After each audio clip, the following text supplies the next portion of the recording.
Mr. Burger. Whoa. Oh my god. That wasn't subtle, Amal. That was too insane. I don't know, how does it look on camera? Does it look high fashion or does it look stupid? What does that even mean? Why does it exist? Cool? Yeah? Yay, we're done! Hi everybody, this is Yasmeen Hashmi. I am here at the Mashion headquarters to reveal some of my beauty secrets. So the look that I am doing today is ideally for an engagement party or a wedding party. It's a little bit more versatile than your conventional shadi looks. You can dress it up, you can dress it down. Let's dive into skincare. So first and foremost, I use this stem cell mist that I got from my facialist, Shella Khan. Just a little spritz.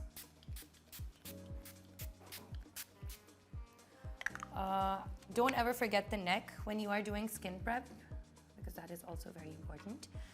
Then I will move into my moisturizer, which is actually a little bit controversial. It is made from beef tallow, and it's from a local brand called Tallow and Tail.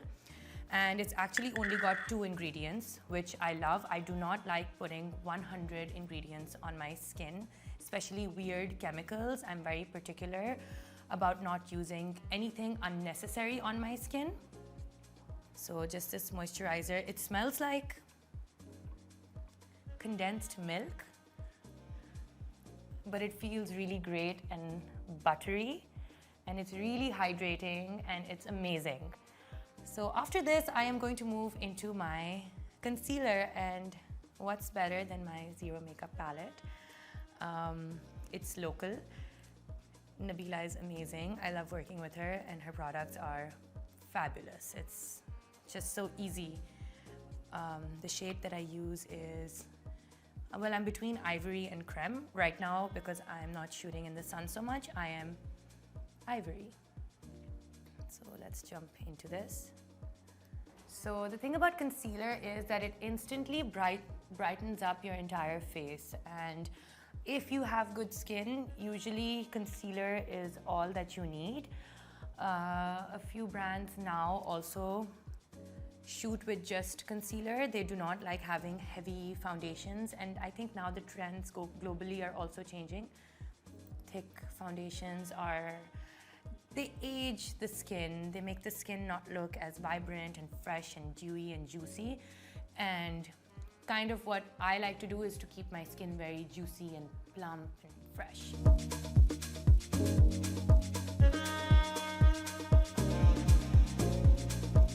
And then I'm gonna go in with my tiny beauty blender.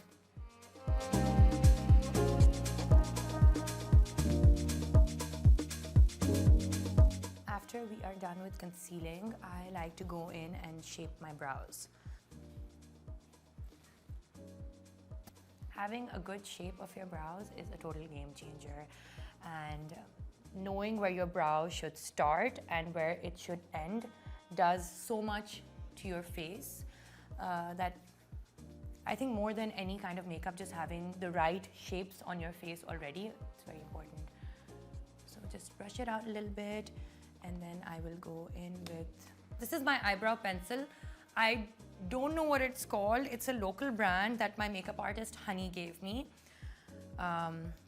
So yeah, guys, buy as much local products as possible. It's the way to go. You have to support your own economy. You have to help your friends. You have to help the situation in our country. I mean, anyways, with how the world is after the genocide and the choices different international brands have taken, we must be aware of those choices, and we must not give them our money and give them our time and be their customers. It's not worth it. Everything is now, that's the beauty of where we live and the time that we live in. There are so many options available to us. We should avail those. Next up is my blush, and for my blush I'm going to use some of the international products that I do have. which I'm just trying to use, finish off just so I'm sustainable, and then I can move to an entirely local makeup. The remnants of my old makeup include this Pat McGrath that I bought a while ago. Actually, no, this was gifted to me by my best friend, Amal, for my birthday. And it's such a beautiful color. And you don't need very much of it. Here, I'm gonna use my little brush and just go over the bridge of my nose and then my cheeks over here. If there's any part that I feel gets a little bit red, since I have some of my concealer on my fingers, I go in and I just blend it out really nicely. I am really bad at doing my own makeup, just an FYI, so I struggle. And when I start, I usually end up crying and calling one of my makeup artists over to help me with it. And this is the part that I find the most tricky, contour. But for you guys, I'm gonna go in and risk it. This is my NARS Laguna 02. So apparently you're supposed to go over your cheekbone, not under it. So over the cheekbones, like that. Like that. And then Beena Khan once told me that doing this also gives you a kind of a lift. So here, and then a little bit over here. And then obviously on the jawline to give that really snatched jawline. And then you can kind of drag it down like that. If you want, you can highlight your bones over here, your collarbones. Now we can do a little bit of eyeshadow right before I do my eyeliner, which I'm going to use this Pat McGrath eyeshadow palette. I believe this is Mothership 5. And the colors are just to die for. And no matter what I do, this kit refuses to finish. The pigments are so pigmented and so lovely, and it's just a treat to use. So I'm going to use some of these holographic colors, since I want to keep the eyes a little bit festive without it looking too glittery. I like that. I like the iridescence of a holographic eyeshadow. So let's go in with it. I'm also going to use my fingers again.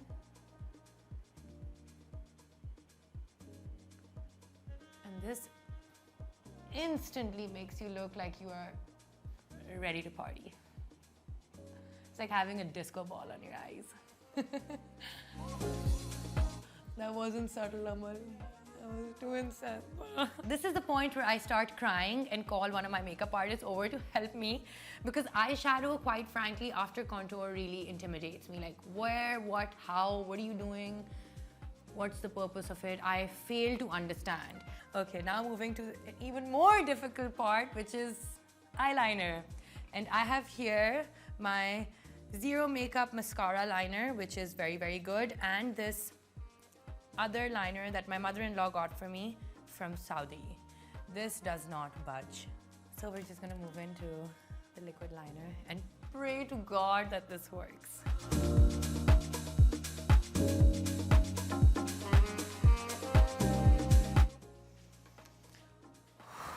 So I have my stylist, my best friend on set here with me, who's helping me and guiding me.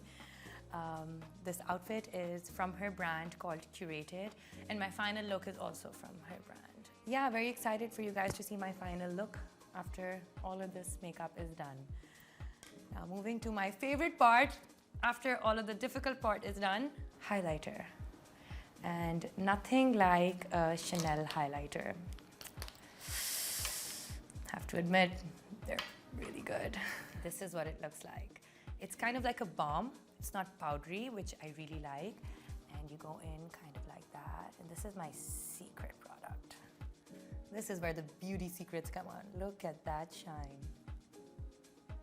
And if there's any part that you feel is looking too greasy, you go in with your beauty blender and just kind of tap around it.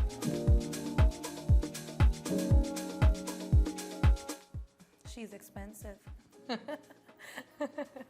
अच्छा, अब क्या हम करेंगे? अब हम करेंगे lips. And lip liner that I'm using It is a cool brown color, and when I apply it first, it might look a little bit intense, but I always apply my lip balm over it just so it kind of melts and gives my lips a nice shape and contour.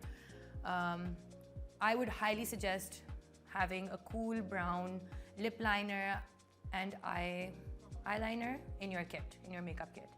Very important.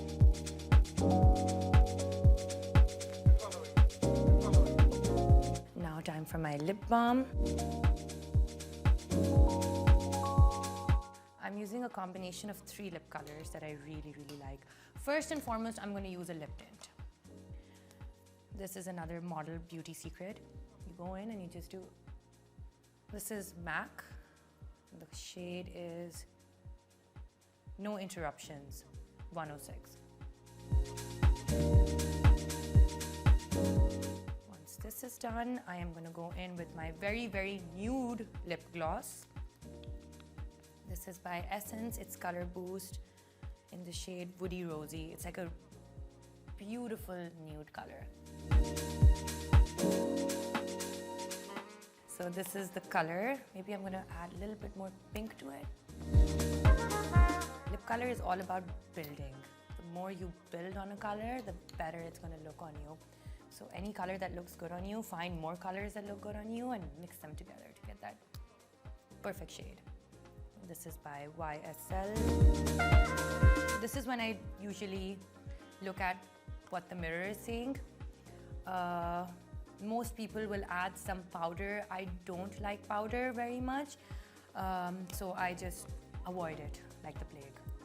For the neck area, I'll go in with the remaining blush product on my brush, and I'll just go over my collarbones just so it looks like I've been in the sun. Usually this part of mine doesn't go in the sun very much, so it's paler than my face. Just to match that, I'll do this, and then I will take my Chanel highlighter and go over.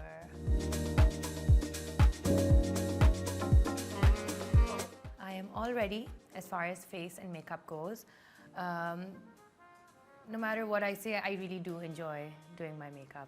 I don't do it very often, but I do enjoy it. It's always an experiment, and I always end up looking different. Now I'm going to change into my dress, and I will be right back.